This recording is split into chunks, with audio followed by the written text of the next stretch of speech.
Good evening, everybody. Thank you so much for being patient. It's 6:34, and I'll call the meeting to order. This is the November 12th Hudson River Park Advisory Council meeting. I'm Tammy Meltzer, Chair of the Advisory Council, joined with Susan, our Vice Chair, and Leslie sitting in for Jessica tonight. So we have an attendance form that went out on the agenda. I'll drop it again into the Zoom if you need it. And so please sign in. That is the way we track everybody's attendance. For membership, please. And then I'll say welcome to everybody and thank you who came to the room. We really appreciate it. I know it's a hard day after a holiday weekend and some people traveling for out of town warmer climes and coming back. So very nice. We'll start with approval for a vote for the minutes from September 2020.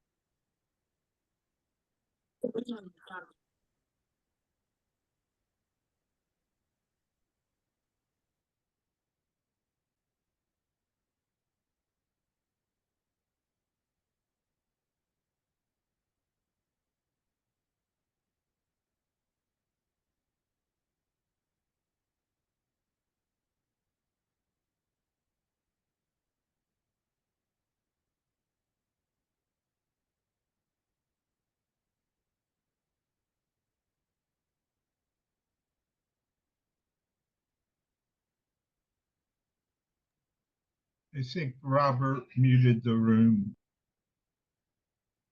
Sorry. Thanks very much for noting that. We just approved the minutes. If you have any questions, I'll reopen that for a moment. If you had any questions on the minutes.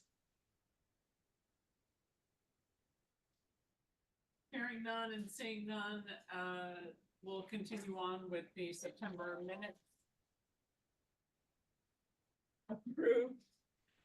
And we will welcome related companies who are here as our main topic this evening. I believe that Andy is here in the room and his team and whoever is online.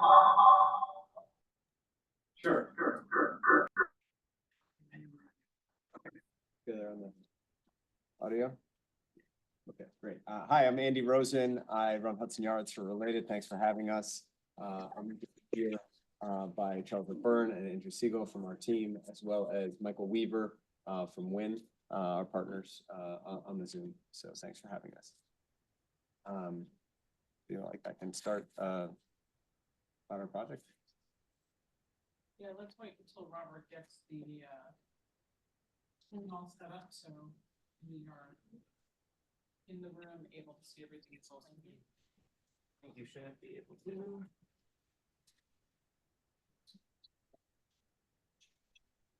Sorry.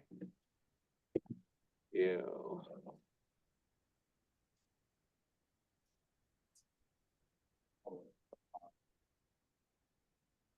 Bottom left, a main one.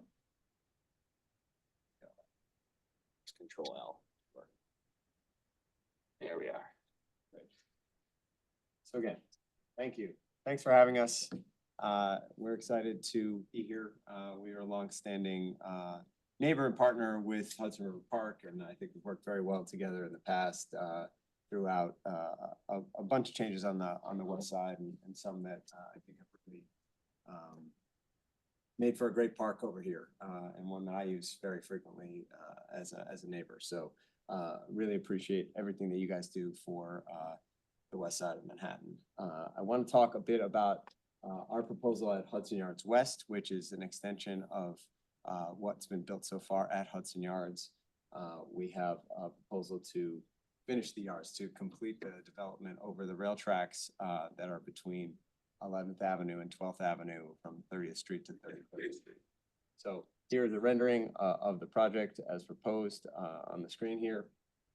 There's a mix of uses, 3 towers, one with a hotel and resort, one with a residential building, one office building, and in the center of them is a 5.6 acre park, new park maintained by the project, by us. And it's something that I think is a huge opportunity for the west side. I think of it almost like the pier we're sitting on now, or any of the piers that have been built extending into the river. This is another one extending eastward and connecting all the park space that's already been built in the neighborhood. So there's a lot of opportunity for connection in terms of both the physical and the programming of that park. A couple of images here that I think are important for everyone to understand. On the left side is Hudson Yards as it was in 2012, before we started anything. As you can see, there's a lot of rail tracks, and that was really a space that divided the neighborhood between Chelsea and Hell's Kitchen, right? So a gap in the grid, and one that, as you can see on the right side, you know, and in person, obviously we've developed that parcel with a number of buildings, created a lot of jobs, created a lot of open space there as well, and it really has become an active, exciting place on the west side of Manhattan. A little more detail on the plan on the western portion, as you see the Javits Center in the foreground, the hotel and resort on the north side. That's about 1,500 rooms there in the hotel. Also, a couple hundred residences above. We will create 5,000 permanent jobs in that resort, as well as you know, the office building in the park that I mentioned, and a residential building. 1,500 new housing units, of which over 300 will be affordable apartments. Total 35,000 construction jobs here, which is important. That's even bigger than what we created on the Eastern Rail Yard. Huge jobs opportunity here. In terms of the neighborhood and the connectivity, you can see the Hudson River Park over on the west, and then all the different transit components that feed into Hudson Yards already. We've got Moynihan Train Hall, which we were part of developing, as well as the 7 train,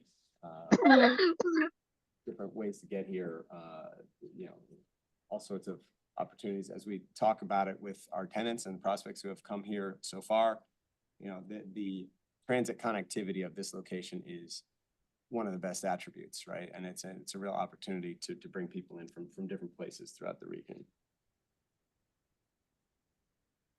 We talk a little bit about, you know, our plan, and I want to get into details on comparison to what the existing zoning allows for. And I think this is something that has come up in frequent conversations so far.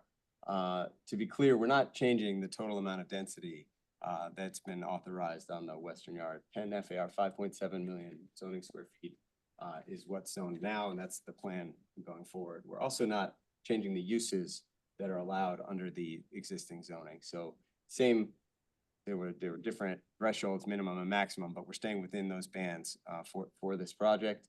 We have about 5.5 acres of green space. We've actually added to that slightly in the plan that we're proposing. Change from what was primarily luxury condominiums into rental apartments. We still are committed to all of the public infrastructure and the school and the community facility spaces that we agreed to, you know, when we did the zoning to begin with. And what this project really does is it enables that to happen faster. So we view that as a tremendous opportunity. Some people online are asking. Speak up. Louder. Okay, I thought your microphones were very precise, but we'll try. So, you know, maybe on the workforce development, you know, I'll turn over to Michael Weaver for a second and speak a little bit about, you know, some of the job creation and the workforce development work that we're undertaking here. Sure, Andy. So we will have 5,000 permanent careers as part of the project. The vast majority of the individuals that we hire will be local. 60% of the positions that we have do not require a college degree. And we have extensive training programs for all aspects of the resort, including setting up a school for people who will be working in the casino, which we'll be doing in partnership with Borough of Manhattan Community College. We also have extensive training programs that we're putting together so that people can understand the sorts of careers that are available in the resort, working with the Hudson Guild, working with Women in Need, Chris Quinn's group, the Community Fund for Public Housing, to do realistic job previews for people who are interested in careers who are currently unemployed or underemployed. We'll be putting together training for people to develop their resumes, training people how to interview for positions, so that the workforce development program is designed to prepare people to apply for work in the resort and work in the resort, but also benefit people who just want positions in hospitality and may decide that they want to apply for a local restaurant or another hotel. The feeling being that all boats will be risen in a tide, and we will hopefully be able to benefit the hospitality community in general. Thanks, Michael. We'll speak a bit about housing for a second. You know, I think important in our proposal is 1,500 new apartments, right? You know, it's something the city needs. And we're proposing to include that here in the building on 30th Street, right near the park on 12th Avenue. So that will be, you know, a real opportunity that comes out of this project. And then more broadly, and we point to the broader neighborhood, right? Community Board 4 area, you know, related has already 6,000 total units of housing that we've built or manage in Community Board 4. And we have another 7,000 planned in total. So significant, you know, combination between this project and others, commitment to housing in this neighborhood. But the focus here, I think primarily, and the focus for this group, I think has to be about the park, right? We have 5.6 acres of new public green space. That doesn't come very often. This is larger than what's green space at Bryant Park. And that's just a huge opportunity for the whole west side of Manhattan.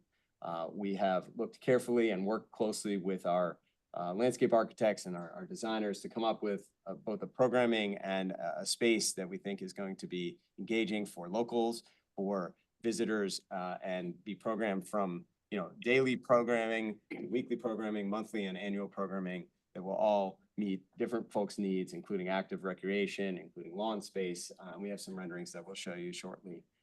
But this will allow for a real linkage between the existing parks, the existing open space at Hudson Yards and Bella Abzug Park, over to the High Line, and then out to the Hudson River Park across 12th Avenue.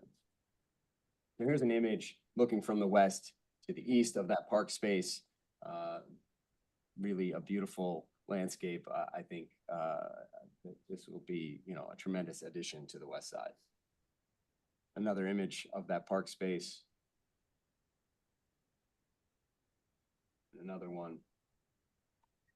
And then something we've heard a lot about is, you know, what do residents, when we've met with over 120 community groups, and we're continuing to do that, and we will continue to do that as we go through the process for this project. One of the things we heard from a lot of people was that we need more dog runs around here.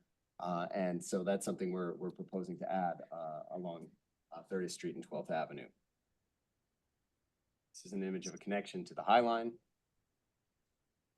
Michael spoke a bit about some of the organizations we're already working with. So I think we've basically covered this, but tremendous opportunity for not only, you know, all these organizations, but many more who do great work in this neighborhood and can really benefit from, you know, both financial support and our efforts to help promote them and make sure that their missions are aligned and moving forward. So we have some before and after images. This is an existing shot of 11th Avenue looking west toward the river and the park in the background. And this is a similar vantage point, transforming that into a connective park, contiguous all the way from 11th Avenue out to the High Line, and then a connection across to the Hudson River over 12th Avenue. So, you know, you see the buildings on the right. You also see how 11th Avenue becomes much more pedestrianized, right? So we have crosswalks, and you know, it's a big change from what it is now, which is much more park focused. Another image of the entry. This is 30th Street as it looks today, looking back from 11th Avenue to the river and the park.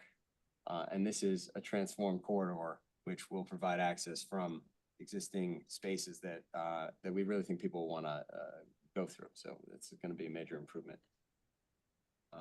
This is another vantage point, now looking really from the park where the helipad is, looking east on 30th Street, and an image of that with the landscape completed, really transforming 30th Street.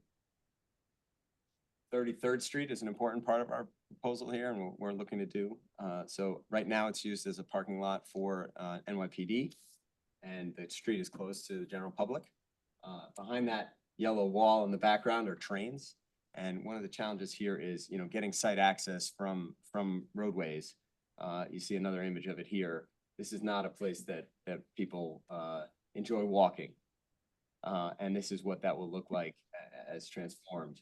You're gonna elevate the roadway, create a turnaround, drop-off point, and, provide access to both sides of the street, both our project and whatever the Empire State Development decides to build on the north side where the Javits Marshalling Yard is. There are a few more images here. I think this is important because there is a connection point to the High Line that we've proposed here with an elevator. This is right And this here. pedestrian connection in a way that just isn't possible today.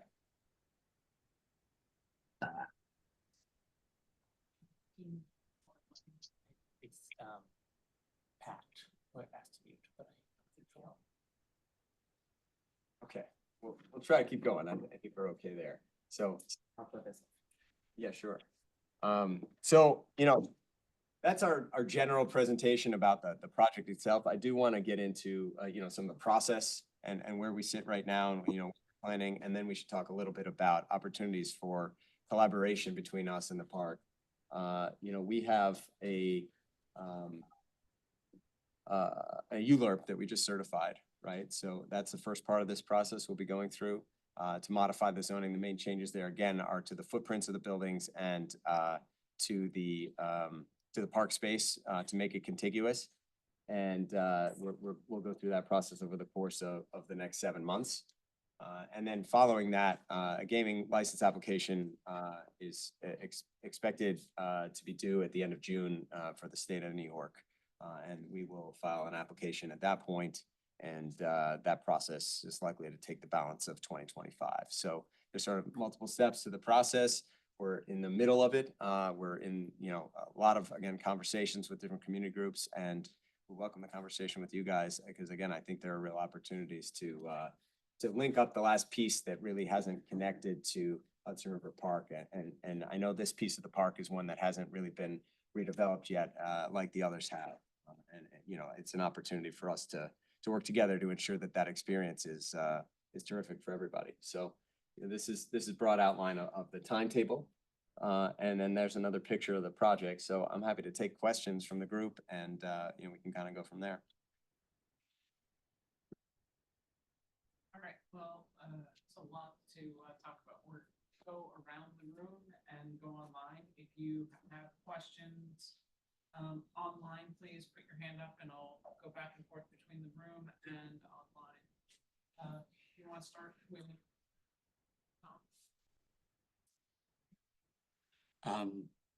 I agree with a lot of what you said. I have no opinions about height, bulk, density.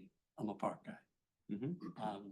But you're speaking to connectivity, being a good neighbor, linking it physically, and this connection is critical. It's something that a number of people have been pushing for quite some time, so it's great to have you pulling an oar in the boat, so to speak. Two things. The High Line is the same elevation as the back road of the convention center, which is used to store supplies and equipment. A bridge across 4th Street would connect at the same elevation, would connect it directly to the convention center. When the convention center was designed, I'm old enough to have been around, the center of the convention center has a dip in it from the facade that goes down to that road. Right. Which was for Westway. When Westway was to be a development across the street, it was to connect across the street. So in terms of connections, when you talk about connecting the experience, that's what I can see. The High Line, the Hudson Yards, the convention center, and Hudson River Park connected together. And Route 9A is doing a study right now, which includes an assessment of access. And we have the infrastructure fund. So, it would be great to have you, again, pulling in the same direction in terms of advocating for this connectivity in a physical sense. Yeah. If that you saw that, it was all. Well, awesome. we're aware of the plans that have been studied. We're happy to talk more about that. I think it's a real opportunity, for the neighborhood. And again, making pedestrian connections wherever we can, I think helps to break down the scale of the city and the experience in a way that, people in the neighborhood really enjoy. So I think thank you for those comments. No, and secondarily, the connections in terms of when the west side was rezoned by the Bloomberg administration, which included your project over the course of about 8 years, all the money went to the High Line, Brooklyn Bridge Park, and Governor's Island. It was all city tax money. They chose to spend it in that direction. It has nothing to do with you. But they didn't develop any creative mechanism like they did with the High Line for the Hudson River Park. And the initial plan looked at getting long-term maintenance revenue from the inboard real estate appreciation, which would, as you said, it's such a gem and a neighbor, result is a proximity of the park. So right now, we're in a position where the trust is proposing giving up half of Pier 76 for a building up to 18 stories to save the other half. And you're talking about a grand, go out to the Grand Park. Perhaps it's in your interest and our interest to see if we can find a funding mechanism that might make the building a little smaller, negate the need for the building, not anyone alone collectively. But you're the big guy on the block, so to speak. And working cooperatively, we might be able to open some doors. That's it.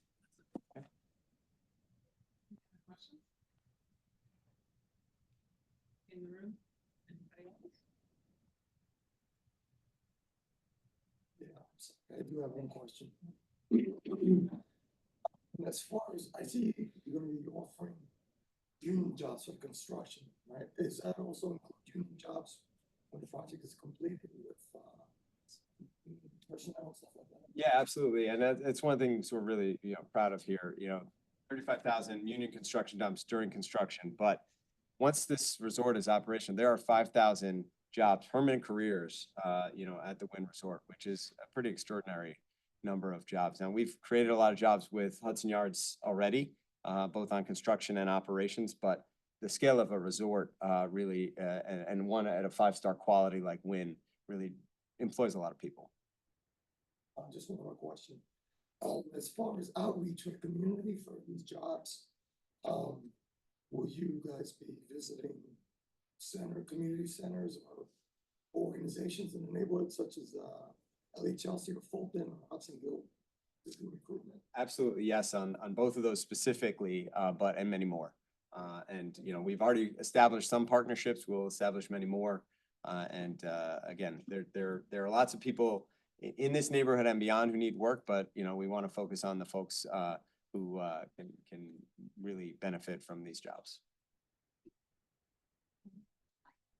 We're gonna see you tomorrow night at Land Use for CB4, so I won't ask all those, questions, just ones that are specific to the park. Mhm. Two main questions though. One, what is your position on, or related position on the helipads that are gonna be right there? Because there's a movement to get the helipads on there. And we're afraid if a casino where this comes, that's gonna actually want helipad traffic there. So I'm just curious if you guys have a position, any thoughts on that? Oh, you can speak to it. We're Make supportive sure to of, introduce yourself because you did not before, so I oh, apologize. sorry, Andy introduced me. I'm Charles O'Byrne from Related Facts. Couple of observations on the heliport. We get the problem of heliport being in a park by definition. That said, we're supportive of Senator Hoylman's legislation to try to find a solution. As we all know, the heliport situation is a little more complicated than it appears at first. 80% of that company's business is moving transplant organs. That's a pretty serious fact. Well, there's a That's really heliport the on only way. 34th Street on the east side. There's a heliport on 34th Street on the east side, Correct. closer to the larger But hospitals. both ports are used with the West Side hospitals. Thank you. And secondly, the heliport is a critical part of the city's infrastructure in the event of another emergency. It's currently used by the state police, by the FBI, by the NSA, by the NYPD. So there are some serious things that should, we lost 3 friends at 9/11. There are some serious concerns that have to be looked at, and we're very much involved in that process. But my starting point was heliports, parks, it's just illogical from the get-go. And I would also add that, you know, I don't think that the two are connected in terms of this project, right? I mean, you know, this resort would function without a helipad or with, either way is acceptable from our perspective, so. And to be totally transparent, there's no expectation or commitment, not that we're in a position to make, we don't run the helicopter business. There's no expectation or commitment on our part to our partner that it's going to be there, or that's part of the deal at all. So Yeah, no, rest assured. I know there were some neighborhood, I think specifically Chelsea rumblings that like, obviously there are gonna be high rollers, no pun intended, you know, coming in and using them. And there are already high rollers who use it. Yeah, exactly. Important to the city's business. Yeah. I'm just gonna tag to that for the heliport because it's a very fast helicopter ride, even faster than the ferry between here and Atlantic City. So if you are funneling people from one place to another in any kind of partnerships or anything air, I mean, obviously from, you know, Vegas to here as an airplane, but there's lots of questions and concerns on how. There's probably very good news on that. And then if we are selected, and I'll let Michael Weaver answer this, we had the profile of the customer who would come to win is at a complete remove from the profile of a customer who would be interested in going to Atlantic City. And that's just a marketing reality. You want to add to that, Michael? I would just say that there has been more conversation in the last 5 minutes about the heliport than we've had in our company at all on this topic involving New York City. So it hasn't been part of the conversation. And I can't see how our customers, the sorts of customers that we have and the ways in which they will come into town will be generally the same way all tourists come into town. It's just is not an item of significance for us or for our success. And we would not have, Charles is right, the customer that goes to Atlantic City is, generally speaking, not the sort of customer who would come to a 5-star luxury hotel, such as the ones we operate. So then I guess, thank you, that puts me right back into the problems that we have in Lower Manhattan, which this would exacerbate, congestion pricing not being a topic to be discussed here, but it is the black car for hire vehicle services that service a high-end luxury hotel.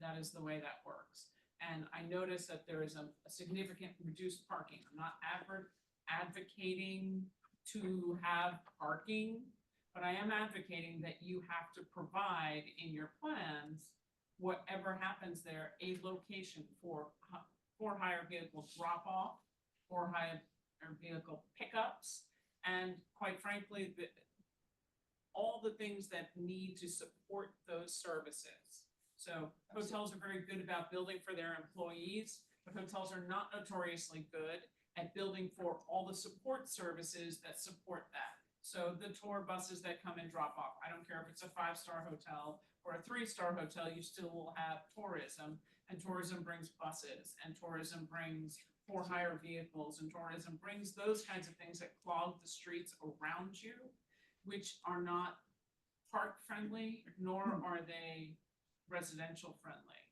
And quite frankly, not even always commercial friendly if they're not buying locally, if they're just picking and going. So I couch you in whatever presentation you go to the next place, please make sure that you have something pointed out on how that relates in, because it's not always as beautiful as you see in front of you, unless that part of it has been included. I look back to where we have World Trade Center campus. And you know where the buses are currently? On all the local streets around. Right, so it's a part and parcel to the integration of the neighborhood. And then the only other thing that I want to understand is we have a housing crisis in New York City, an affordable housing crisis, huge. So what I don't understand from this is the connectivity between what was already supposed to be on the books and whether this adds to that or this is a different market type because there's no additional above what was from the first promise.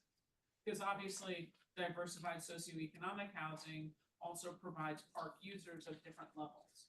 So when you're programming in the park, it gives you a greater variety of people who attend the different variety, everything from school kids who are, you know, maybe in our wet labs, you know, people at the Zumba classes, et cetera, et cetera.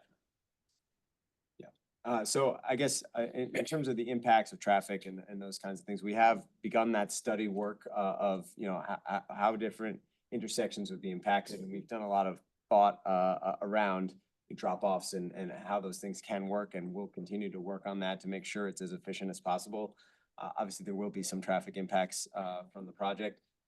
You know, I think in comparison to a full development of this parcel, you know, with something there, you know, the impacts may not be as big as you may fear versus, you know, what's already been studied.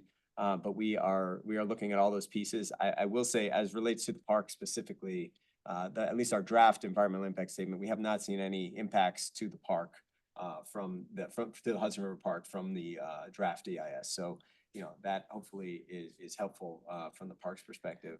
And again, obviously there are people will want to get here in lots of different ways, and we're going to need to make sure that we enable that through transit, through all sorts of different places. Is one of the most connected places in the city and more broadly. And there aren't very many that have such a transit network to tap into. So we have potential there, and obviously we have to work on some things. Have you taken a look at some of the casinos around Vancouver and, I mean, Buffalo and, you know, just over and what in Niagara, how the casinos affected the local economy and the transit and everything there? Not specifically on those. I mean, I think, you know, our perspective here, and Michael, you can step in, is, you know, whereas a regional casino is a certain type of product, we really view this as a different type of product at a five-star resort in a city. And importantly, one thing I didn't mention, you know, one of the things we're doing in this project, we're not putting a theater in the building, right? We're not putting, you know, that kind of insular network in to keep people in the building. We want to make sure that people come here and then experience the rest of the city and can go out to Broadway and do those kinds of things. So, you know, this is designed with New York City and Manhattan in mind. And I think that's something that, you know, is part and parcel of all of our design decisions. Can you speak to the socioeconomically diverse housing? Because that's something for park users that I'm very curious and interested in. I guess I would just point back to one of the slides earlier in the presentation, just how much housing, you know, related's built in this neighborhood already and plans to build as we go forward. We're gonna create 1,500 apartments on this parcel, which is pretty significant compared to an empty rail yard. And obviously we will find wherever we can to add housing, because we know that's an important thing to build. And, you know, some places it makes sense, others it doesn't make as much sense. That 1,500, the same number that was the initial promise from the first plan? So we always had a flexibility to build 2 FAR minimum residential, and that it represents that 2 FAR minimum residential that we committed to back in 2009. So there's no It's fewer units per se. fewer units. Fewer units, but the units that have been eliminated were all super luxury, not just luxury, but super luxury condos. The commitment to affordable housing remains the same. That's right. Related has built more affordable housing in this neighborhood and its environs than anyone else by a significant number. Related also has the largest portfolio of affordable housing in the nation, because it is the only developer that does not trade affordable units into the market. The law incentivizes you to do so, which I'll explain. Oh, you have to, I think. Okay, then you got it. No, but my question was, I know there was a 2009 agreement for a Right. certain number of housing, and Right. there was affordable housing in that agreement. I remember, been around long enough to remember that. So my Me too. question was, with the new rezoning that you have and that you're proposing, was that number hasn't changed? It's gonna How be many units exactly are what you affordable? did. The affordable housing commitment remains exactly the same Okay. as it did. So we have 324 left out of the plan. There were some built already on the eastern yards. There were some built in other places around the neighborhood. And yes, Okay. we are committed to exactly what we offered and agreed to with the neighbors in terms of affordable housing in 2009. No change. Change over. I mean, it's a very, we're not gonna. Leslie and then Tom, Just one and more. then nobody online so far. I don't know if this is gonna be helpful to illustrate, but. Speak up a little bit. Sure, I don't know if this is gonna be helpful to illustrate, but how do you connect to the, like, when this is built, can you just show me the connections? Or is it gonna be is it, you have to go down and up? Do you have a slide that shows how it Is this connects? how I it mean, connects, or it the- seems to cut off? It's at street level, so it's crosswalks at the street at 30th Street. And then again, we have a spot at 33rd Street where we're coming down to grade at 12th Avenue. I think the crosswalk right now is at 34th Street, which is where we'd expect it would remain. So, I think what will happen is that those crosswalks will become much more frequently utilized and more of a connection point to the rest of the city, as opposed to something you just pass by as you're going farther uptown or downtown. So that's and there's a very natural connection between a large space of park, which I don't know if we can pull it back up on the screen, but where we have the dog park on 30th and 12th right now is a truck staging area. That will be a place that people will be welcomed across the street on the couple of slides back from here. Yeah, there you go.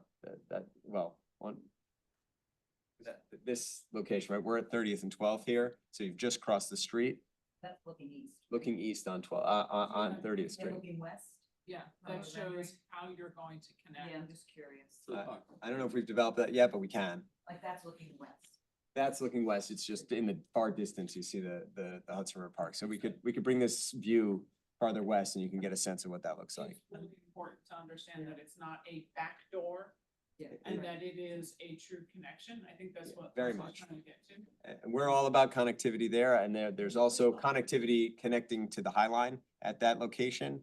And Looking for Connectivity to Yeah, the Hudson you River Park, mentioned it a but lot. I hear Well, what you're talking we'd about like for to the see- highlight. I'm just saying that's a nexus point where people will traverse, right? They will come from the what we're calling Hudson Green, the main park in the center of Hudson Yards West. They will connect with the High Line. They will connect with this park on the corner of 30th and 12th, and then over to Hudson River Park. So I think a lot of people are going to want to be at that location because it's a pretty big change to what's there now.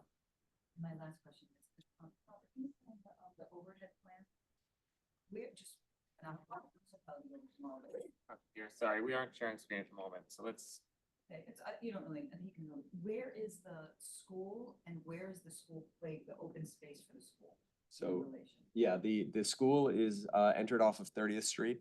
It's in the base of the office building, so on really 11th Avenue and 30th Street. So kind of where this image is, if you go back just two. That right here, right? The school entrance would kind of be to the right here. And the playground is up at the park elevation above. It's the playground for the school specific. Yes, Okay, thank you. Is on par with the Highline? yes, at the Highline elevation. Did you find the full campus plan to show that? for the back, yes. Yeah, I probably. think it was right at the So beginning. keep going. Is that Yeah. a full- It was Almost an like- introductory. No. Yeah, image. keep going back. Where you had I think the before and after kind of thing. Yeah. There, this will show, that's That's the the park. plan that shows, see that playscape there, the school playground would be part of that. Thank you. So just hold on. Tom's going and then Isaac Daniel online, then back to you. Is your DEIS online for review? It is, Great. Can you send us a link? no problem. Thank you very much. I asked the same for C4 that we should get. And when are the comments due for the draft EIS? I'm not sure, I'll have to check with you on that, but that just got published last week. Oh, Okay. good. Good. Then I think we know that answer. Isaac Daniel, you're next. Yes, regarding the school and the community, any actual field space entertained for the school and or the community? Athletic field space I'm talking about. Yeah, I mean, that's not something we have in the current design.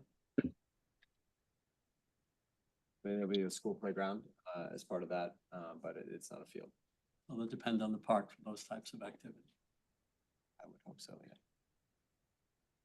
Yeah, it's just that, as we know, the more residential and all the apartments that are created just create more pressure on the existing field space that creates in the park. Yep. And I guess pursuant to follow up on Isaac Daniel's question, when you're talking about playground, are you talking like a gym playground, or is it perhaps like half a soccer field space? What kind of, obviously, when we're talking about playgrounds, we're also looking for the capacity of what happens after school and on weekends and things like that. Sure. I think speaking not for Isaac Daniel, but following up on where the direction that he was going is what kind of playground and how much real estate are we talking? Is it a small soccer field? You know, what are the opportunities that could be discussed? Did I hear that right, Isaac Daniel? Yes, exactly. Thank you, Tammy. So I think the answer is it's all to be determined, right? We have a general design. We're happy to work with folks to try to figure out the optimal uses for, you know, all these things. Sir? As far as the school capacity, I think it's about 750 or 800, is that the rough figure? 750, yeah, K through 8. Like, to the units, the new units are gonna be built, because obviously we're gonna have a huge influx of children in the area. And we're already over capacity at the local schools already, so is 750, 800 a realistic number for compensating for that? You know, I'm not gonna weigh in on exactly what number of school seats are needed in different places. I think we'll leave that to the city and the school construction authority, but, you know, this was something that was in our previous plan and something we remain committed to offering to the city. If they need the seats, you know, there's a school available. So if there's a push for an expansion on that, would you guys be willing to modify those plans? Excuse me. I mean, I think everything's up for discussion, but we had not anticipated that. Alice, you are next. Thanks, Tammy. And thanks for the presentation. Just a couple of questions. I thought I read somewhere that the average studio space in the affordable housing as part of this program was somewhere in the area of $1,600 a month. Is that correct? I don't have the exact stats, but I know that they are available to income bands that are set by the state and the city in terms of you know, affordability at 30% of income at different levels. So that number sounds high to me, but I'm not sure. I'm not sure exactly what the numbers are. Okay, I guess at some point you'll be sure of that. The other question I have is just how did you come up with the 5.65 acres of land as being adequate for this development? And you compared it to Bryant Park, but if I'm not mistaken, Bryant Park is almost double the size of that, at least according to the review I've done. So how did you come up with that as an adequate number for? A couple of things. One, you know, it's roughly half of the space is open to the sky. That was the parameter set back when, you know, we first started at Hudson Yards to keep half the space open. So we actually have added a little bit more than we had previously, just because, you know, that's what worked when we went from 6 building sites down to 3. We actually had a little more space to accommodate some open space. So that's the increase there. The comparison to Bryant Park, I think we're talking about just the piece of Bryant Park that's actually parked, not the library, which is part of their footprint, right? So when you look at those, I think that's where we line up. Okay, thanks very much. More questions in the room? No more questions in the room. Anybody else have any questions online? Great. I think for the advisory council, what we'd certainly like to hear a little bit more of as you're pursuing through the topics, we would like the EIS, because there is, if the timeline works, we may obviously opine. We'd love to see the connections.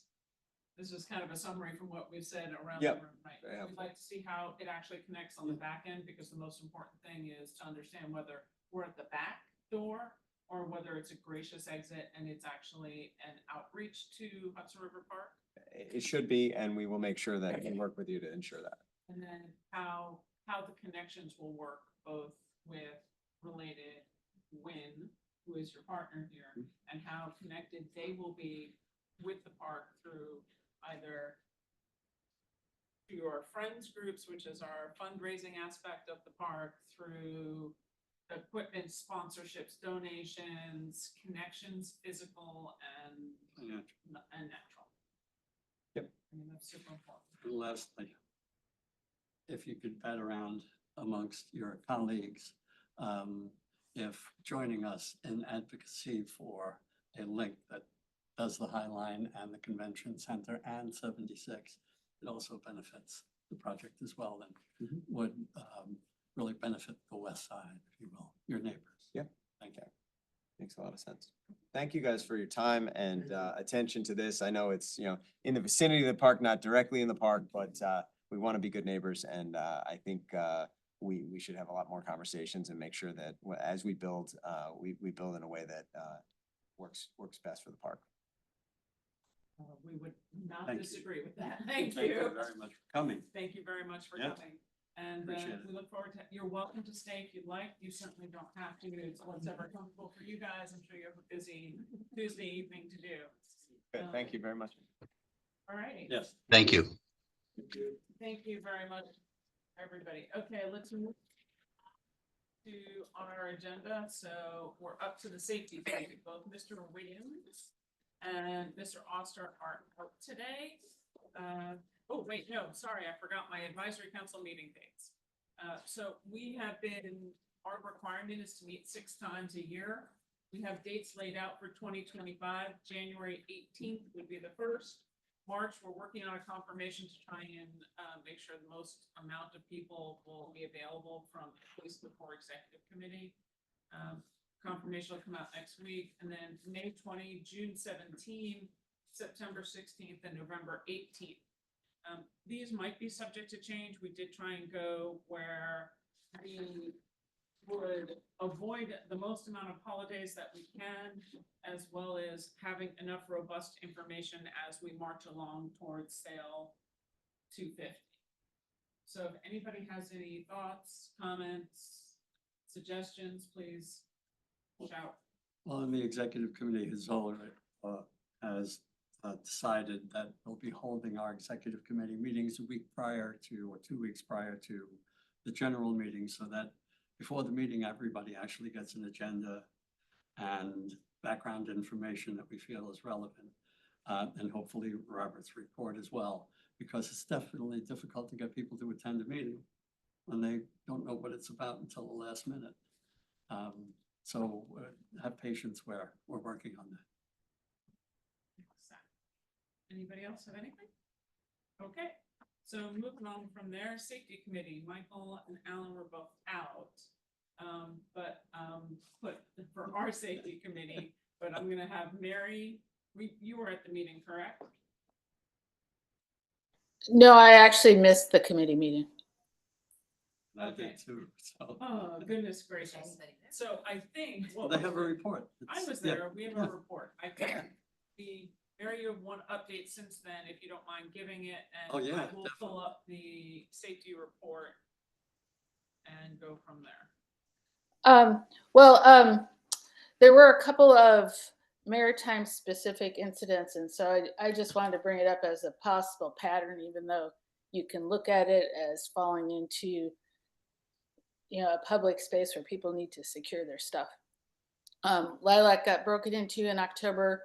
Fortunately, nothing was taken, nothing was damaged, but the person who broke in unscrewed a window. We were able to just screw it back in, but that meant he came in with tools, he came in prepared, came in when the park was closed.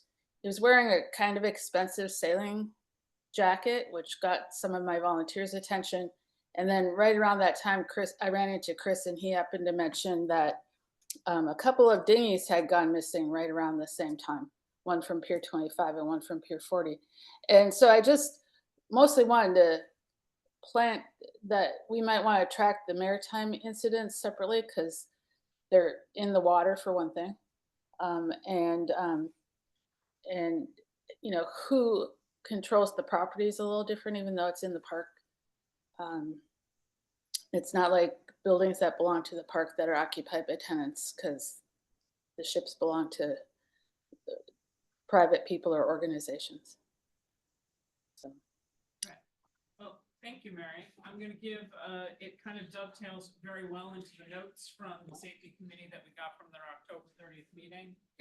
Chris was there, he'll go over his HRPT thing, but one of the largest things that we discussed on the safety committee was the fact that Pier 40 in particular seems to be a lovely place that people enjoy incredibly and feel so comfortable that they leave their stuff as if they've walked in their own living room and forget that it is public space and that the public is there and it is open as if you've left your bag on a sidewalk and they walk away from it. And the trust has provided, what do you call those?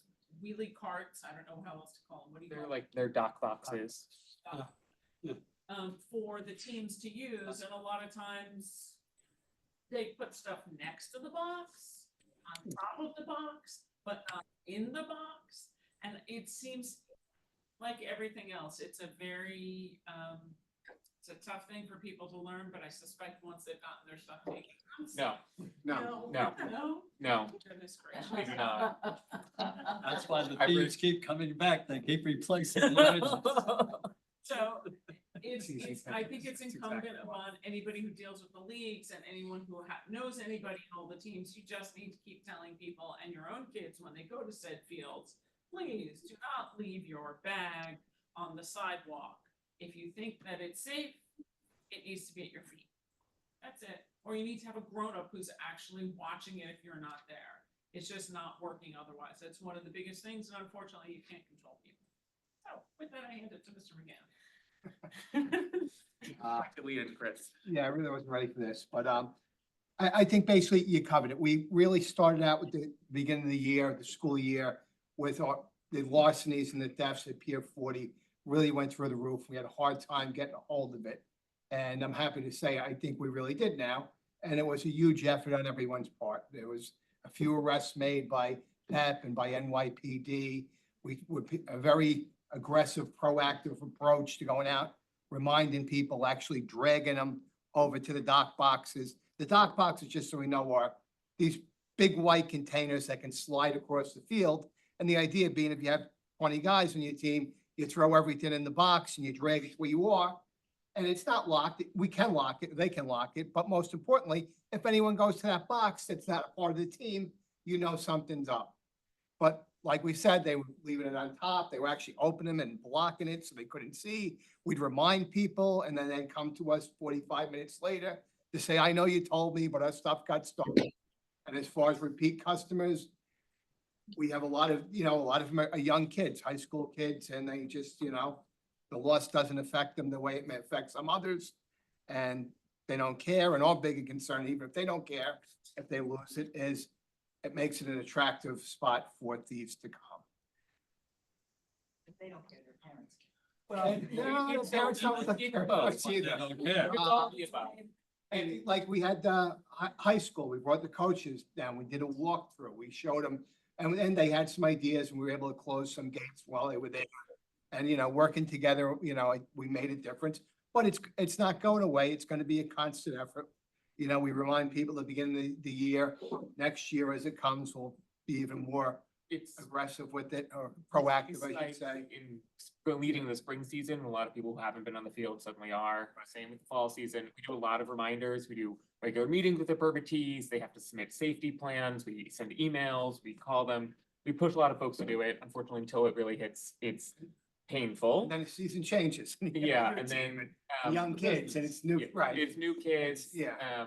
We did have Yeah. the one high school student who had his bag stolen, and then I found it alone in the tunnel courtyard again a week later, and had to ask his coach to send him down. It's the best way to do it. It really creates an environment, right? Like when it is easy to pick up things, it's easy to pick up money, basically off the things. It creates an environment that attracts more people, that compounds itself. Really about breaking that by making it more difficult. We're not going to always be able to eliminate it.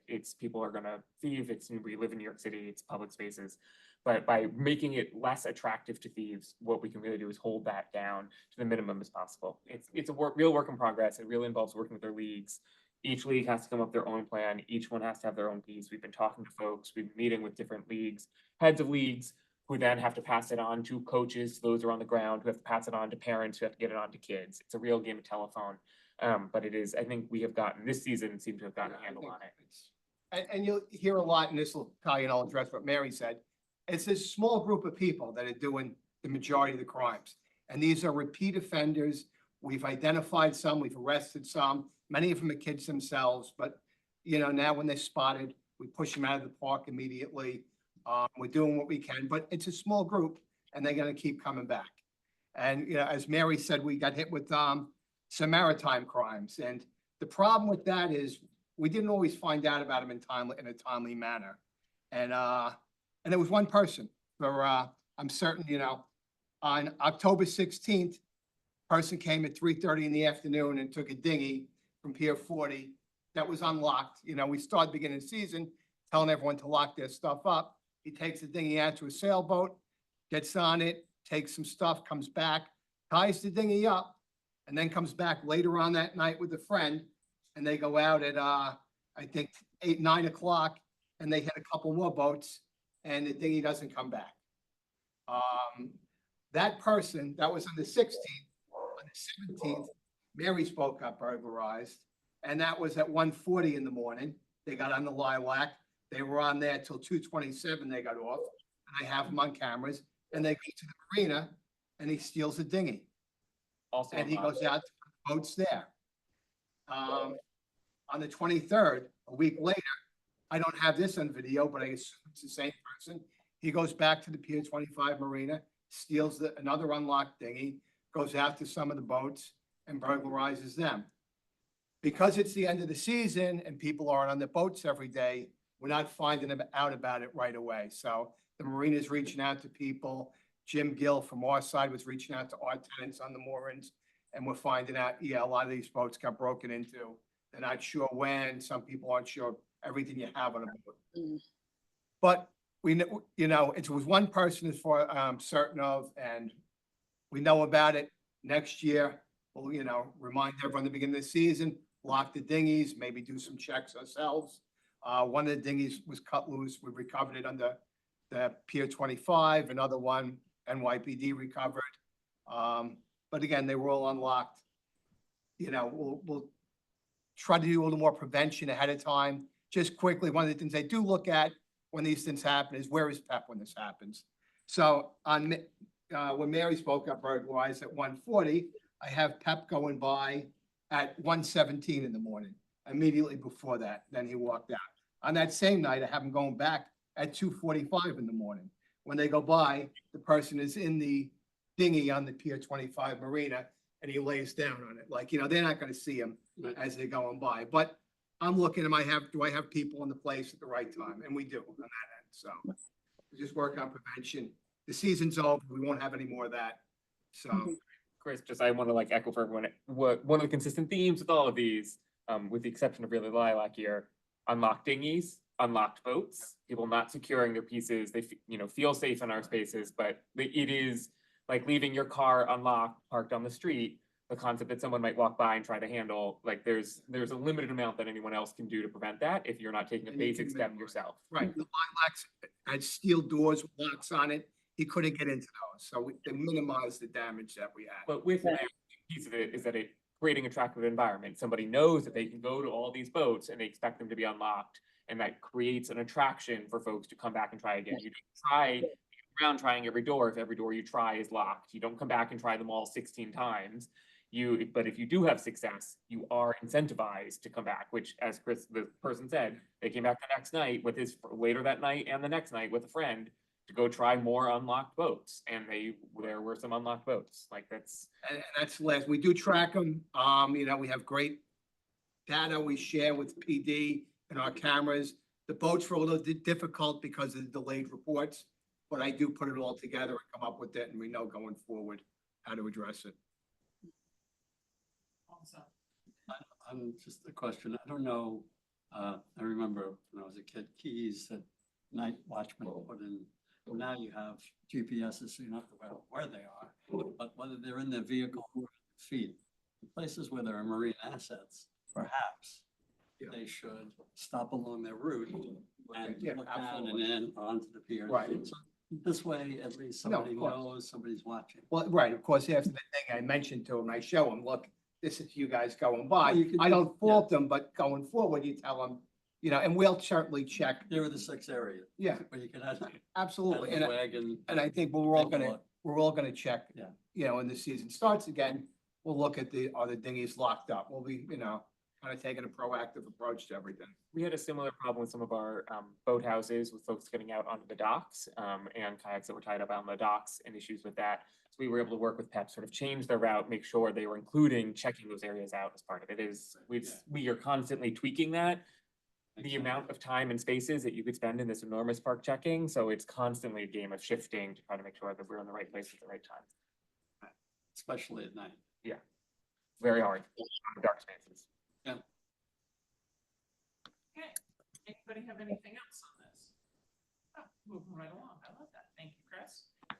It's 7:35, that puts us over to Robert. Take us home, sir. All and then right. We have some new business stuff. Okay, great. I will, as always, try to be brief. I will skip some of the things. We have a series of construction projects going on, a lot of them, some fairly minor repairs, punch list items from construction. So we have some pieces going on, particularly around plantings at Pier 26 Science Playground. We have at Gansevoort, you may see on the south side, some work going on the complete streets on the surfacing. We had some work going on the Chelsea water side. Dog Run, the surface did not take and wasn't holding in the way that we had hoped from this past season. So we worked under the warranty to have it resurfaced again, hopefully make it less porous, less attractive, attracts less dirt, easier to keep clean. We have at Pier 40, as we've talked about before, we had our new construction manager that's sort of overseeing a lot of the larger work at Pier 40. Anything at Pier 40 can be an enormous task really quickly, given the scale of it.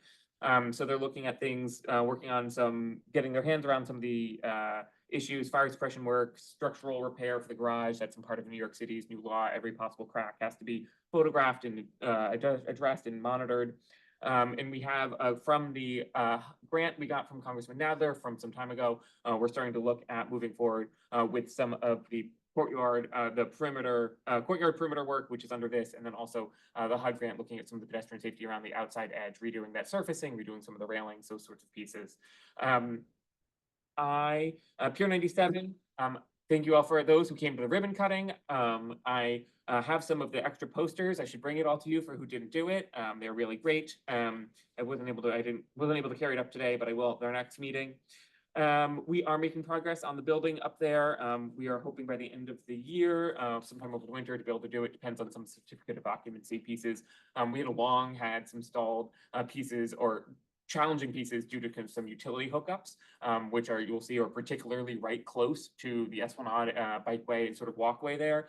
So we're hopeful that now that we have been able to resolve those issues regarding a series of DEP and Con Ed infrastructure that was not where it was supposed to be, or where it was marked, or where they said it currently was, or where they came out and inspected for a fourth time to tell us where it was not where it was supposed to be. Now that we have actually solved that problem, we're hopeful to be able to move that back and open up that walkway a little bit, which I think folks will appreciate.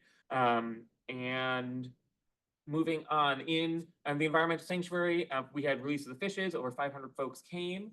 It was really great. This is one of our events that we inherited from the original river project. So all our specimens are returned to the river as part of from the wet lab. It's a really great celebration for the animals. A lot of great kids came out. A lot of schools come out for it. This year included one of our trust visiting scholars who are in partnership with CUNY, did a presentation on it from CUNY Brooklyn College. This researcher used DNA sequencing technology to monitor harmful microorganisms in the river water and study the presence of bacteria with antibiotic resistance genes on microplastics. It's one of our several ongoing research projects, so we were excited to be able to share that. We also celebrated our pathogen testing program and as part of community water quality testing program. Again, we are one of the many sites that test up and down the Hudson River. We all kind of compare that information, track it, trends, those sorts of things. our winter field trips, I shared a flyer with the group. I encourage you guys to share it out, particularly our community boards and others with any schools who might be interested in. This is our kind of like one of our full seasons now with year-round field trips, particularly because of the space here on the Discovery Tank. We have a lot of things. I encourage everyone to sign up. They do go fast, particularly they will go fast, as will the spring ones. So I encourage your schools, if you're interested, to reach out. The end of our public event season was highly successful. We had a really great time. We had Bollywood and Bongo wrap up. We did some matinee music, which is one of our midday offerings at 14th Street Park, trying to activate that space, which is sometimes a little underutilized. We worked with the Chelsea Waterside Park Association and the Friends of Pier 84 with the West 44th Street Block Association to do some community celebrations. Those were really fun events. We had some bubbles, we had music, we did just a general, the bubble guy was incredibly popular. I can't even explain it. So really great community celebrations. It's a program we're looking to do next year again in some of these discrete celebrations throughout the park, various piers, really hyper local. Audiences already there. We're not really trying to build a whole thing, really just giving a little surprise and delight for folks for our park users. Pumpkin Smash was our largest ever this year. Really exciting. We had over 2,000 people come, over 6,000 pounds of pumpkins that we collected as part of it, all going into our composting system. We had some new highlights. We tried our first hay bale maze, which was a smashing success. Although it is apparently a significant amount of hay for us to process. Really, we're excited about it. Really great programming, really great piece of it. Fall, we had 88 permits issued for the fall field permits, and with over 75 organizations, which I think fall is one of our busiest ones. This is incredible Tetris. Talk is all up. Applications, winter is rolling out. Schedule should be rolling out this week, and the spring season applications will open on December 9th. We are still working with to figure out how Gansevoort and Chelsea Waterside, and now that we have rooftop field number 2 sort of redone, how do they all fit together? So there's constant shifting between organizations, their needs. I encourage everyone to apply for what they are interested in if you were one of our sports leagues here and of it, so that we can really try to work how to make sure that we are maximizing the ability for people to play on our fields. Daniel, I see you have a question. Go ahead, Isaac. Just quickly, I know we had talked about what it would take to align the permits more in line with the city permits. Don't know where we stand with that. So this is Daniel's question is about aligning Isaac Daniel, but yeah, go ahead. Isaac Daniel's question is about the aligning the Hudson River Park's field schedule with the city's field schedule. Sometime over the past little bit, we have shifted away. We used to be closer and pretty much on the same schedule. We have shifted, I think, based on some of the schedules, particularly with some of the construction. I was looking back to try to see where we had gotten apart.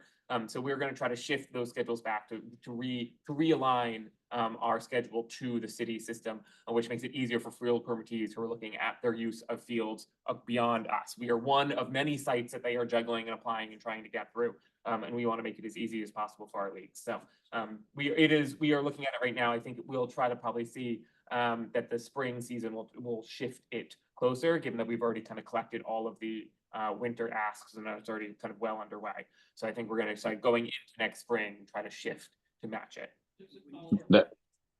That's great. Thank you. Yeah. Andrew, you gotta say it a little bit louder because people can't hear you online and you're very dulcet tone.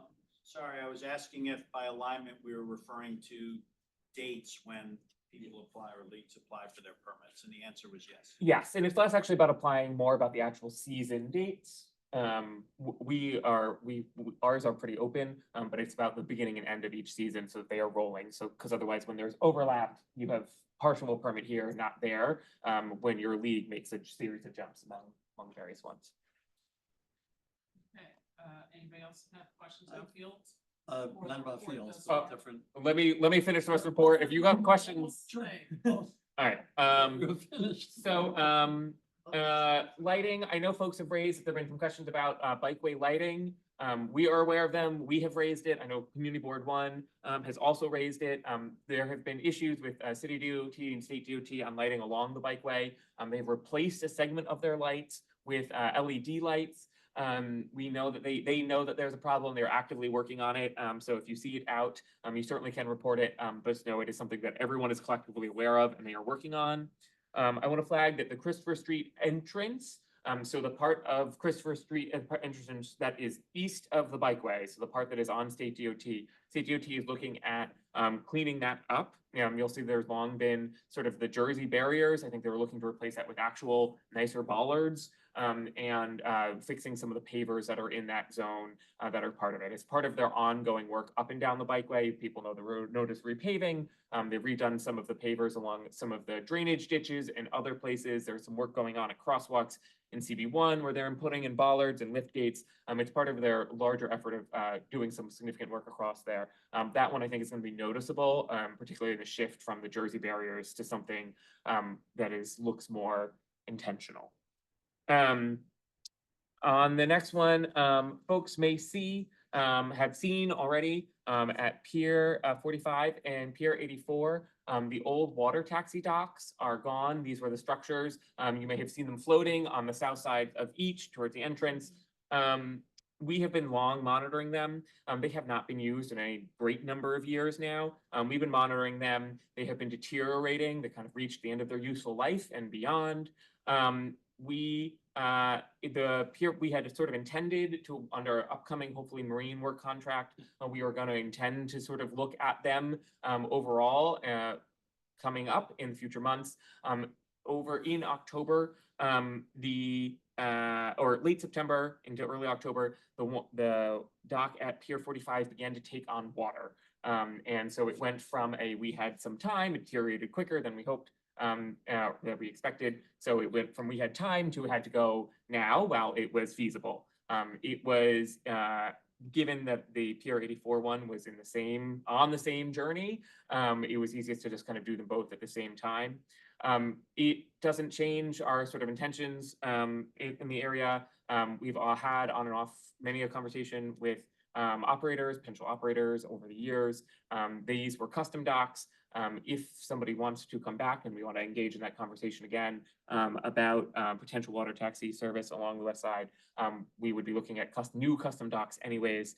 So it doesn't change sort of the intention for the use, but it just wanted to make sure folks knew from it. Tom, is this your question? No, they lived their useful life. Yeah. Surprised they hadn't been hauled so that they were in decent shape. You had to do that. That's not good maintenance from my perspective. But those are the locations in the general project plan where water taxi locations could be located. Yeah. And I think that one of the things we might be able to do, our friends, Connie, good to see you, is to advocate, because the city has ferry money that they put into the New York City ferry system. This stretch of park is visited by 17 million people a year. Should they not put some money into developing a coastal ferry system that goes along the west side for tourism, for commutation from the west side down, further out towards the river? Maybe we all might start that conversation, because it wouldn't be on our dime, but would be to our benefit. I'm say it's from our perspective, we've had a lot of these conversations. I think we're definitely open to it. It is an ask I think CB4 has made before. I think the advisory council has done some letters on it. I don't think anyone's bitten so far, but always worth the conversation.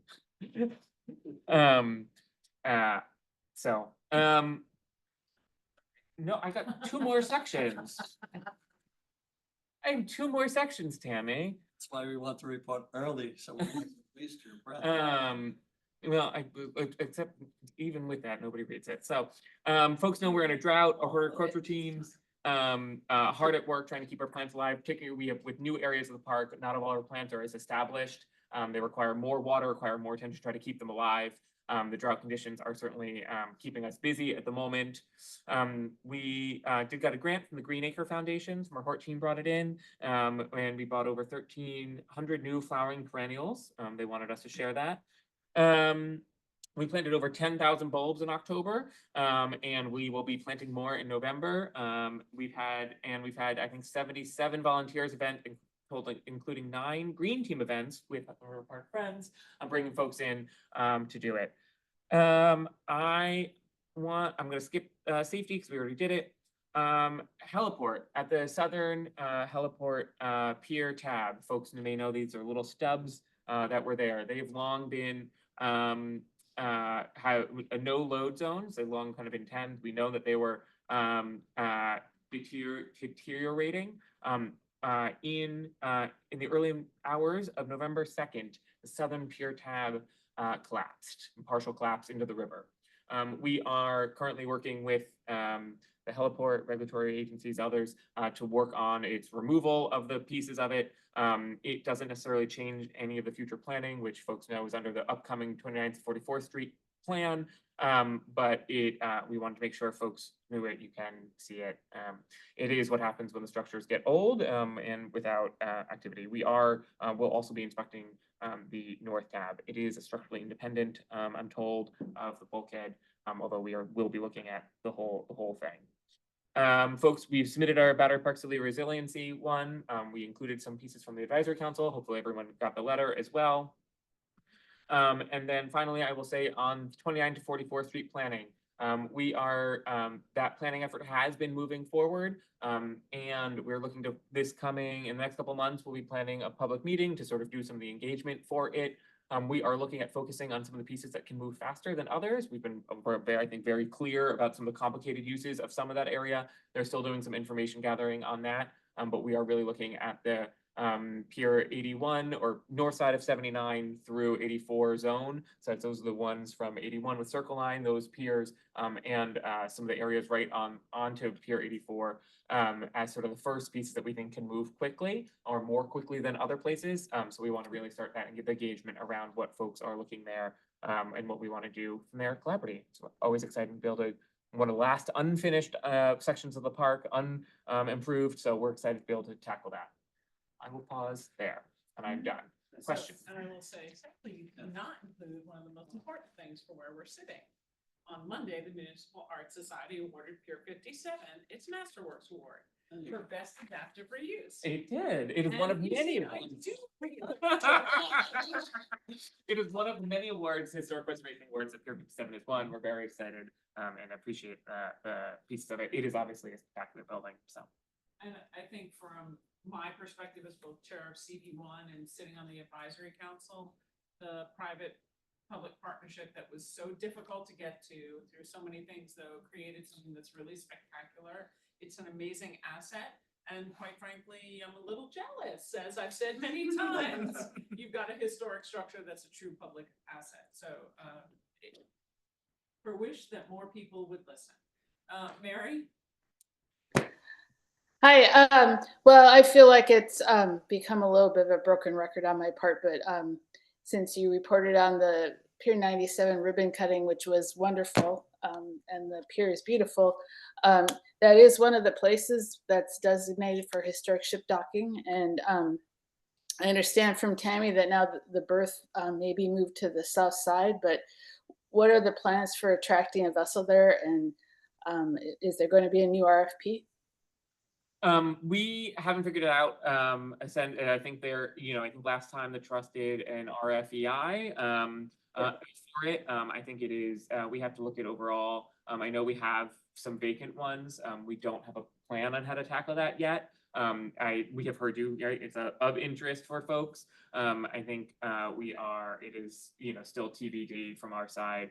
We certainly hear the interest for it. We know we will need to do some of it at some point. I think we just haven't figured out the right structure for it.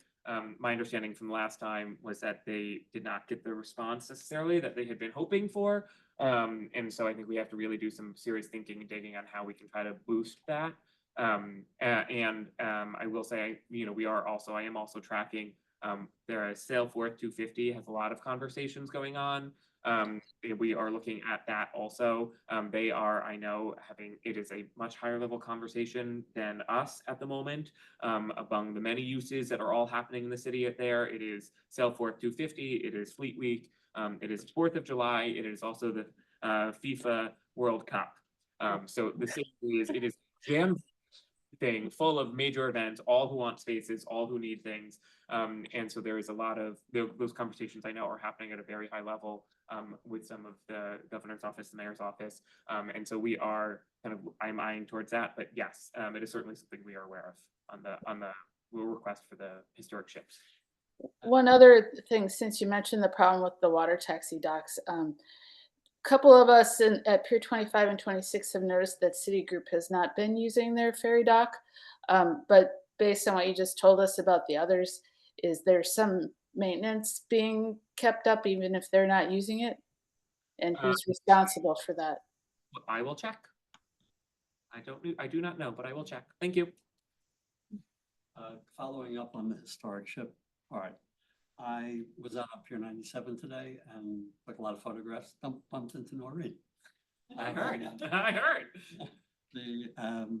And I was just so pleased to look at the south side of the pier and see, Mary, there's 7 gates in the south side of the pier.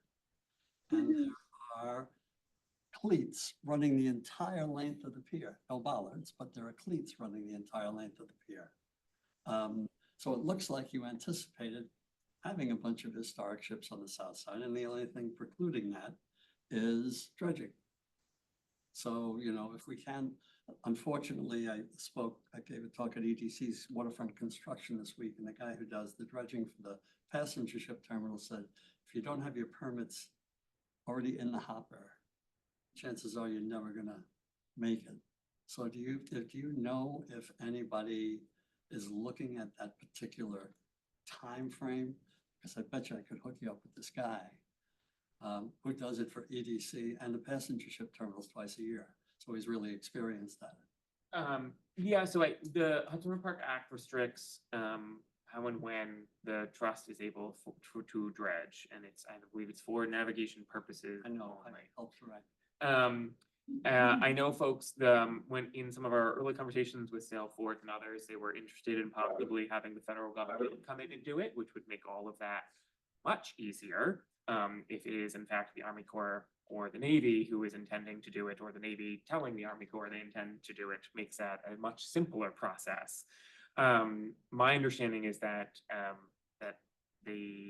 none of those efforts have received the funding that they were hoping for, and that is unlikely to happen.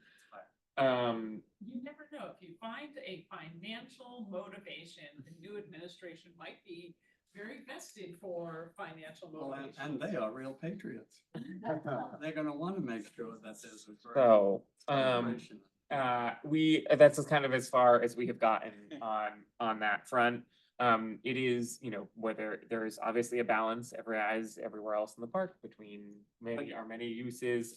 So that's kind of where it is. Just to give you a little blast from the past, the initial general project plan foresaw historic vessels at Pier 26 and at Pier 54, which is in the center of the park where we would be interpreting historic ships, and at Pier 97, so it was spread along the waterfront. And there were 3 ships at Pier 97 originally. And then there were no ships now. And this is a maritime park, and these piers are for ships. So anything we can do to work with you to help leverage the funds, it seems like you designed the piers well. So let's put them to use if we can. And we can't lobby, right? As an advisory council, we could write a letter. Our advocacy is supposed to go to the Trust board. for them to activate. Like when we wrote the letter to DOT, it's in support of the work that we're doing on the trust and the programming and everything. So it's got to be super directly connected. Yes, we can advocate to CD4 for stuff, for example, but it has to all be related back to who we are and what we do. Okay. And so I'll put some thought to how I can help you with that, or if I can be helpful. Lastly, the bike path is, all the pedestrians get dumped into the bike path right at Pier 94, the construction zone. And that is like, I got loads of photographs today. It's not a safe situation. Has anything been thought about to compensate for that? So, that is all as part of EDC's, and Vornado's reconstruction of Pier 94. That is, the design I believe you are seeing is the design approved and sort of required by state DOT. That is their preferred, safety? that the pedestrian safety path is, I believe, that, and they have presented to CB4 on this at the, I believe, the Transportation Committee, Where is it? or was it Parks? But the path is that you're supposed to cross the highway, use the east crosswalk, and then cross back after Pier 94. It's not well signed. That's something that you could actually file a 311 complaint on that. Yeah, so Right. it is something we have raised, that we have seen. It is as part of Vornado's permit from state DOT for their construction for it. So it is unfortunately outside of our control. And then lastly, the state DOT gonna present to us on the Route 9 APE study? Could we ask them The to? trust is a partner in their information. They're working on community partnership working group. I have no idea who's in it yet, that we were told there would be one. And when that's set up, my hope is that the advisory council is invited as well as the trust. So you mean they're presenting to the community boards and, other folks, but not to us, even though Related's coming across the street? CD4 wasn't even, we had a letter, they didn't include it. Well, that's unacceptable. Yeah. It's an interesting rollout of how they're doing things. Well, I'm happy to share. Your presentation was great. They did a good Yeah. job, but this is a bad part. Yeah, they're very limited in their perspective. So we could That's, write a letter to DOT requesting Yeah. them to, come and present to Do the people advisory think council that's to speak on appropriate? behalf of the fact that the advisory council. well, runs just from present safety it measures. and ask what, Sure. what they expect us to do to help them. Sure. Because we know the park. All right, we're up to future topic agendas and we'll be done in 4 minutes, which is awesome. We wanted to ask Hudson River Park Friends to do a presentation in January. I think Connie was here. You still have. Oh, hi. Would you mind being on our January calendar? But to do our primary presentation, and it would be for, a look back at 2024 and a look ahead for 2025 about funding. You want to see something similar to what I did for the advisory council, but I can just update the numbers for a new time period? I think so. I think we're looking for something truly, Programs moving We forward, talked about it priorities for next after you year. sat here and you said, Yeah. I'd really Yeah. like you to come down to CB1 and do that. well, that's a CB1 thing, but. No, but I mean, that Definitely. presentation, do you want a similar presentation? Exactly. So it's a anticipatory, what you learned in 2024, what worked in terms of funding, what programs are you funding, what new things are you trying in 25? Ways that the advisory council could be helpful. You're a member of the council. How can we be helpful for you? How can, we cross conversation and priorities that you're looking for 25 and 6? Council members might you give have you a date? ideas what worked in their neighborhood. Yes, it's on the agenda, January 18th. January 18th. Yep. That looks like Sunday No, or a Saturday. I hope not. Did I get our dates I wrong? thought it was a Tuesday. No, it was Tuesday. January, oh, goodness gracious, so 25th is the 21st. Thank Yeah. you for catching that, It'll be January 21. Yeah. I will change that on the agenda right now and cross that out. Okay. I will change that. Okay. So for the notes, it's January 21, March, we're still working on a date.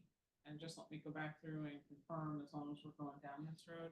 May 20th is a Tuesday, that's correct. June 17th is a Tuesday, that is correct. September 16th and November 18. So all of the other dates, right? Mhm.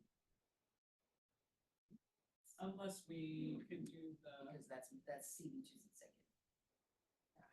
All right, so, look, it'll be that week. TBD. It'll be Yes. that week. As I was gonna say, as long as it's not the 23rd, so that's when my board meeting is. And that's where my board meeting is. Good, so it won't be on the 20th. And the 23rd, Decided. that we know. But, I mean, I don't know if there's any, we could do Wednesday, the 22nd. I don't know if everybody has that as an available date. Yeah, we could schedule on Yeah. a little thing or something rather, Okay, so. but we'd like to schedule in advance, and we'd also like to have information from the trust in advance and to be able to send our members an agenda and information related to it so that the meetings can be as productive as possible.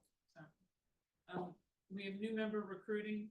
I urge Robert, when you're working and doing the small events, if you have groups that are not part of the advisory council who are looking to do events in the park, small neighborhood ones and the other ones, if you would not mind forwarding contact information so we can have membership talk to them, whether they'd like to be a more robust member of the advisory council. Yeah. Suggestion on that, and I think I Perfect. said last time, a lot of Hell's Kitchen isn't really represented much here, or could be, but Hell's Kitchen Neighborhood Coalition, which is a coalition of all block HKNA, associations. That might be a good. Reach out. That's great. Well, I know. Don't, I'm not in charge of this No, piece. We may, Yeah, Well, I know. they're from like, That- they're from like 97th Street down Yeah. to, Perfect. actually, Hudson Yards cut off, I think maybe. And they've been very involved in issues in the park.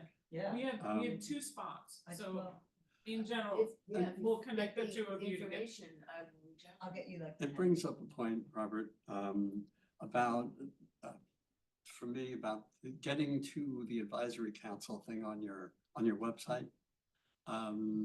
When you click on Hudson River Park and say about us, and you go down, it's the trust and friends, and then something and staff, and then the advisory council, and then you click on the advisory council. It's an introductory page, but then you gotta click on a link to get to the second page. And the second page is where the meat is. So like you gotta really drill down to get to what our minutes are, what our agenda was, what we've been doing. So it's hard to say we do a lot. Perhaps over the next few months, we might work together to see if we could give more prominence to it, because like the open spots, you know, I know Riverkeeper has told me they'd be interested in being a member. HKNA is another potential member. So They told us they didn't have time. excuse me? It's interesting because we had spoken with her. That's okay. Yeah, no, I'm having dinner with the board chairman tomorrow night, and he's Yeah, I said think, he'd be interested. particularly for something like the membership one, you'll see on the website, okay, airtime for what anyone is promoting on the website is, Sure. we have a lot going on all the time, a lot of different directions. So we actually have our highlights page, and you'll see if you guys look at it, there's a series sort of squares that move around, and like sort of the week before an advisory council meeting, surface is up into that, to try to help get folks be into the various sections. I think the advisory council section follows the same sort of format as our board, as the other pieces, which are kind of there's a structure to it. Yes. But if you guys want us to work with our team to like put together a piece that talks about what membership is, and we want to have a page, what we can do is we can surface that, so it can live on the front page for a little while it's relevant, and then it kind of falls off as we rotate through things, so it kind of keeps the homepage fresh, which we're happy to do. Great. We're also happy to, like, if you guys want to, we have our e-newsletter, which goes out weekly during the season. We just moved down to every month. But I'm also happy to, if we have something like that, I'm happy to include a link in our e-newsletter that says, like, if you're represent an organization, part of the park community, you want to be interested, click here for more information. We can send you to a piece where you could express interest. And we could maybe do a lot of, these are the types of things the advisory council has been focused on and involved in to give Here's people what an I'm hearing. idea. I'm hearing that we should, as an advisory council, get a small group together who makes a wish list of stuff for the website, that we can then talk with you about and get a little wish list going, so it's not a back and forth conversation of documentary. For my purposes, it's very wordy on the front page. When you hit advisory council, I would love to have something that pops right Right. there that says next meeting, so people know where the calendar is, and then have all the archives on the back page. So it's live and fresh for what's current. Yeah, and that's, archived and if we back. want to get together, we're happy to do this. So we have, Yeah, no, there's that's, Perfect. right. the meeting page, which has all the information, is where we update it. That really needs to be one spot, because otherwise what happens is you miss it.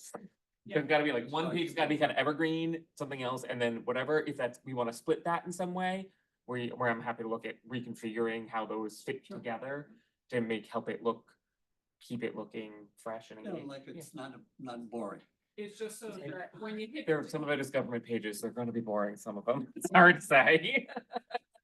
Right, so with that, we've touched on membership, we've touched on the website, we've touched on everything that we needed with Friends Group presenting in January, the date that we'll figure out that's not for board meeting. And then Sail Forth 250. One of the reasons that we have meetings in May and June is to make sure that we are, having topics and really ready for, Sail Forth. It's the start of the season. You got a year and a half. Yeah. Yeah, it's that. The decisions will be made. Oh, yeah, for sure. Yes, so we are holding pattern, No, waiting this for will more be on the- information. I'm also desperate for it. So I'm trying. I will share when we have more and we can share and we know they have details. There is, as I said, sort of much higher level conversation happening amongst particularly the city, looking at all of their major things happening that are overlapping. And so we don't quite know what the request of us is yet, what the interests are. It's still pending. And then it's also May and June is also great because it leads into our season, which is when the park is that's when the park is popping, coming alive. So it's a good timing. On the note for popping alive, I challenge you, from the Hudson River Park Trust representative, I challenge Connie from the Friends Group. There's gotta be somebody who's involved who's not on the advisory council. I challenge the two of you to find us someone. It's not a tenant of the park. We have 2 spots open. We know that they're gonna connect on somebody else so we really want to make it robust. We used to have a waiting list of people. I understand organizations are shrank post. It's all to do with the website. And but I challenge both of you to come back to us by January, actually by Christmas. It's lovely, have a cocktail toast out here at the new bar behind us. All right, and with that, do I have a motion to adjourn? Motion to adjourn. Second. All right, thank you, everybody. 8:11. Have a good night. Thank you so much. And we do. These are